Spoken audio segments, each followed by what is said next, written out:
એને ડખાબેન નહીં ના હારે એને જિંદગીમાં નથી આવવાનું બેન. હવે મરી જવું પડે, ભલે મરી જવું પડે.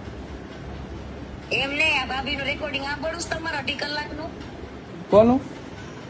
તમારા 250 છોકરીના પુરાવા મને આપ્યા છે. કોણે? તમારી બાયડીએ હવે કોને? હવે જે હોય બેન, બરોબર. મારા છોકરાને મારા છોકરાનું મોઢું મારી જિંદગી કાઢ નાખ્યું. એમને કહેજો, એમને તમારી બાયડીને કહેજો મૂનનું શું કરે કે મૂનનો વર્ગ બરાબર કરે ને કે કેમ? મુન્નાને પુરાવા મારી પાસે છે બરાબર. એને કે તમે તું એ કરતી હોય કર, તમે બે માણસ થઈને કોકની છોકરીની જિંદગી બગાડતા હોય ભેગા મળીને, મન પાવે ત્યારે કોઈ પણ છોકરીને લાવવાની, મન પાવે ત્યારે તમે રાખવાની, મન પાવે એવું ન હોય, એવું ન હોય બેન. હો, મારે એને તમતા જિંદગી હશે આ વસ્તુ થોડી કરવાની હોય કોઈ વ્યક્તિ હારે. હા, પણ જેને એને જે કરવું હોય, એને જે કરવું હોય ભલે કરે. જેને જે કરવું કરે, મારે એને જ નથી રહેવાનું થતું. તમને એની થોડી ખબર છે હું છે હું નહીં કેવી છે. એ મારા ઘર ઉપર